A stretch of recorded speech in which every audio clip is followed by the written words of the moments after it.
এই যে আমরা নামাজ আদায় করছি, নামাজ সম্পর্কে উদাসীন হওয়া যাবে? বলেন, উদাসীন হওয়া যাবে না।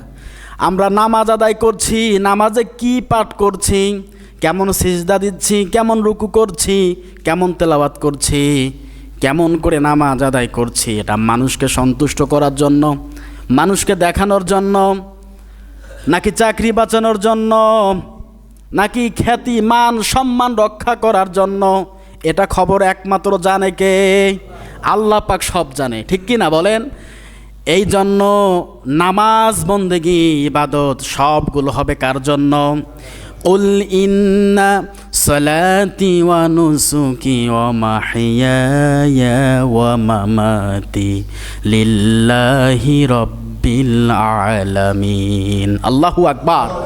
সূরা আনআম 8 নম্বর পারা 6 নম্বর সূরা 20 নম্বর করে 162 নম্বর আয়াত।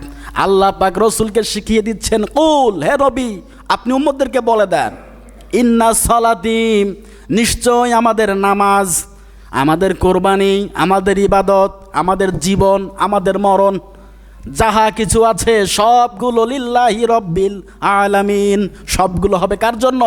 আল্লাহ পাকের জন্য।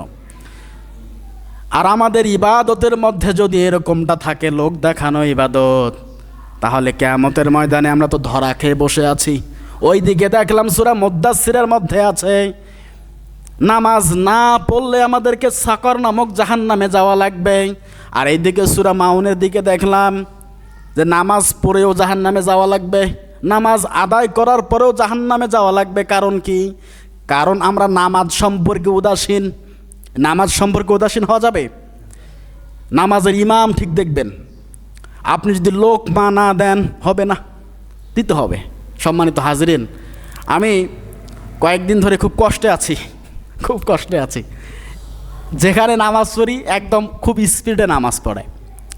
আমি সেদিন অফিসে নামাজ আদায় করেছি, যেখানে যাই এত স্পিডে, ভাই এত স্পিডে নামাজ পড়ায়, ও নামাজ হয় বলেন তো? হবে না। কিভাবে হবে বলেন? খুব দুঃখ পাই। আমি 4 রাকাত নামাজ পড়েছি, আল্লাহর কসম, এখানে আমি কখনো কসম করি না আল্লাহ পাকের নামে। দেখেন, যখন আপনি সুন্নত নামাজে দাঁড়াবেন আর যখন তাকবীরে তাহারিমা বাঁধবেন, তখন আপনার জন্য ওই সুন্নত নামাজে সূরা ফাতিহা পড়া কিন্তু ফরজ হয়ে যায়।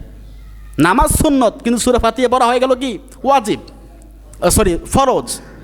নামাজ সুন্নত, নফল নামাজেও যখন আপনি দাঁড়াবেন তখন সূরা ফাতিহা পড়া আপনার জন্য ফরজ হয়ে যায়। রুকু করা ফরজ, সিজদা করা ফরজ। ইবাদত হচ্ছে নফল, কিন্তু ভেতরে আছে কি? ফরজ। আমরা ফরজ নামাজ আদায় করি, সুন্নত আদায় করি, ওয়াজিব বা নফল যেই হোক না কেন, সে নামাজ হবে খুশু অনুযায়ী। সে নামাজের মধ্যে ভয় থাকবে কার? আল্লাহ পাকের ভয় থাকবে। কিন্তু নামাজ তো হচ্ছে না, এমনভাবে নামাজ পড়াচ্ছে, আপনি বিপদে, পুরাই বিপদে। আমি প্রথম দিন তারাবি আদায় করেছি 20 রাকাত, এত স্পিডে হচ্ছে, কিচ্ছু পড়তে পারি নাই। উনি কি পড়ে আমিও বুঝি না, উনি কি পড়ে উনি নিজেও বোঝে না। সুবহান রাব্বিয়াল আলা, সুবহান রাব্বিয়াল, কি হচ্ছে এসব? হচ্ছে না তো। আমরা 20 রাকাত না পড়ে ভাই 8 রাকাত পড়ি, একটু ধীর স্থিরভাবে পড়ি যদি ক্ষমতা করলে। আমি কি বানিয়ে বলছি, ভুল বলছি বলেন? আপনাদের আমি ভালোবাসি, আপনাদের আমি অনেক ভালোবাসি, কারণ আপনারা আমার দিনী ভাই। আল মুসলিম ও আখুল মুসলিম, মুসলমান মুসলমানের ভাই ভাই। যদি ইমাম সামনে ভুল পড়ে, যদি পিছনের দিকে মুসল্লি যদি না বোঝে, কারণ তাহলে তো হবে না। কারণ উদাসীনতার পরিচয় আমাদেরকে দেওয়া যাবে না।